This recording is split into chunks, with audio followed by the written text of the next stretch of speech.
What dirty move might the professor make to save the heist? How will Denver get his sweet redemption? And is Tokyo really dead? Let's try to answer all the burning questions left after Season 5 Part 1. And beware of massive spoilers. The ending of Season 5 left everyone speechless, but even after fans saw what happened to Tokyo, they still didn't want to believe that scene was real. Tokyo, do you hear me? Tokyo, there's no time, Tokyo. Tokyo! And yet, the most burning question is next, is Tokyo really dead? Like, come on, she was the one who narrated the story. She can't simply die, or can she? We're afraid to disappoint you folks, but nobody can survive such an explosion. Get back! The showrunners of Money Heist brutally tricked us one more time. Using Tokyo as a narrator, they created an illusion for all of us that she'll make it to the end of the heist. But to be honest, cinematographers already use similar moves in different shows. Like in Desperate Housewives, for example, the detective story was told there by a murdered woman. And it looks like the showrunners of Money Heist decided to borrow that move, making it even more unexpected and touching using 3 key moments. First, Tokyo had a chance to say goodbye to Rio. Tokyo, I'm here with you. I'm here with you. It was so emotional and heartbreaking seeing Rio holding Tokyo's hand and not saving her from tragedy. The story wouldn't be complete without that last touch. Second of all, Tokyo didn't die all alone. She took Gandia and at least some of his teammates too. Wasn't that a beautiful revenge arc for Nairobi? During her last moments, Tokyo not only covered her gang, but had a perfect chance to pay back Gandia for killing her best friend. And finally, more than anything else in her life, Tokyo wanted to be free. That's what I want. Our freedom. Living a heist life is raw. How can anyone be free surrounded by the government's army? Well, Tokyo can. Seeing her very last seconds, we know she succeeded in being strong and free as never before. I'd rather be on the run, and if I can't run with my body, at least let my soul be free. Another question left here, who will continue to narrate the story? Will it still be Tokyo or somebody else? Like Rio, or even the professor? Or maybe the showrunners won't use a narrator in Season 5 Part 2? Yet to know. But enough about the fallen characters. Let's talk for a moment about the one who deserved to be dead, but for some reason he still isn't. You know who we're talking about, don't you? There'll always be a second.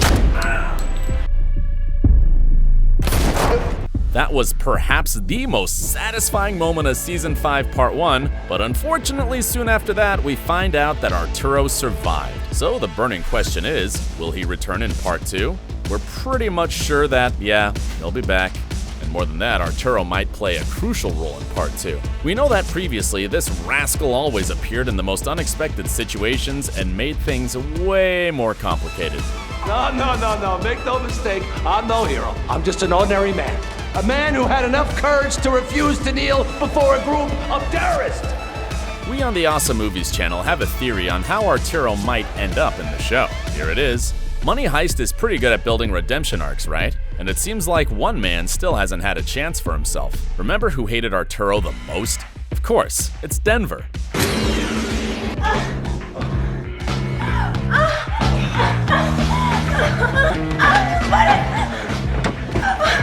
Admit it, there's something pretty personal going on between these two, and the more the story continues, the sharper their conflict gets. Why don't you try my gun? Maybe it'll help you relax.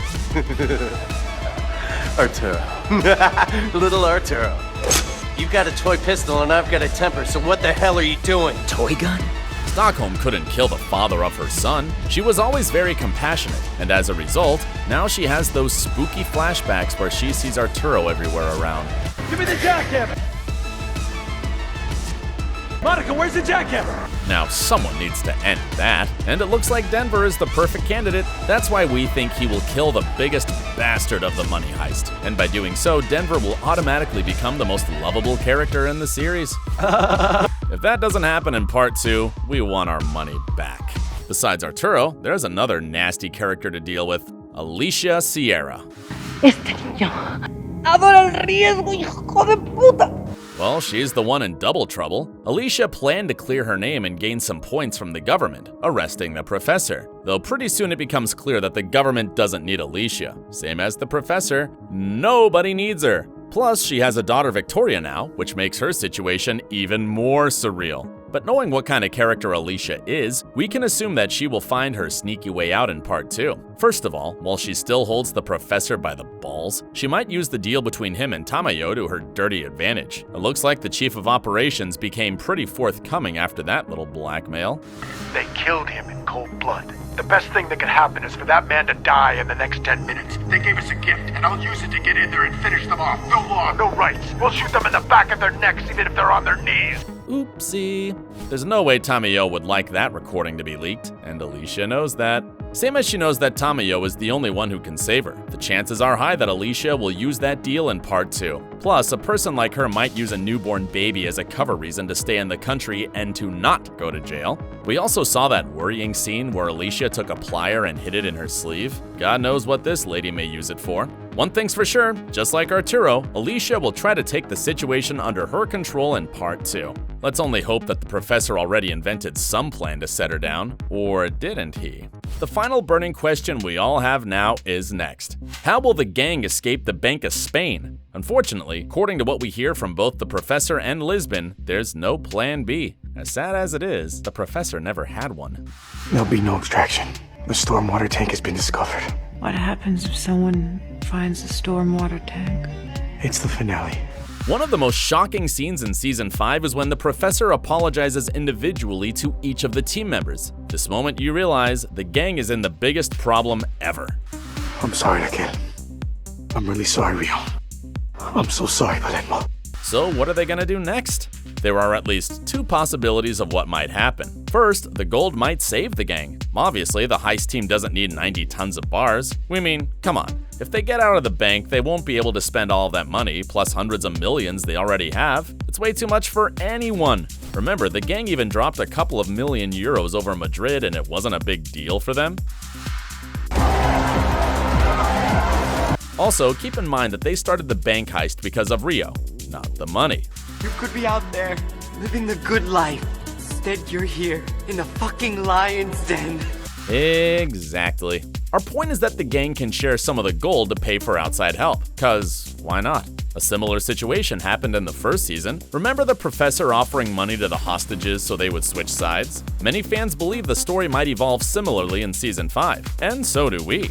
Since the heist is a huge deal for the country, for sure there are those who support the gang instead of the government. Yet there's another escaping possibility for the heist team. During Season 5, we saw lots of flashbacks with Berlin, his wife, and his son, Raphael. That should have been for a good reason, right? We know that Raphael contributed a lot in the heist plan, so maybe, just maybe, those flashbacks will finally show us Berlin and Raphael had invented a secret escape plan?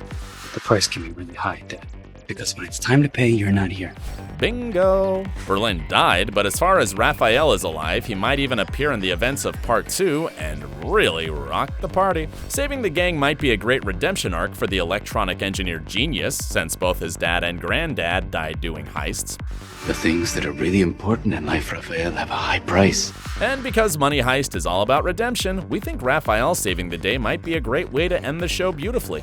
And what do you think? Do you believe in the theories we talked about? Or maybe you have your own vision of the finale? Let us know in the comments. And since you're a fan of Money Heist, be sure to see these videos too. Thanks for watching and stay awesome.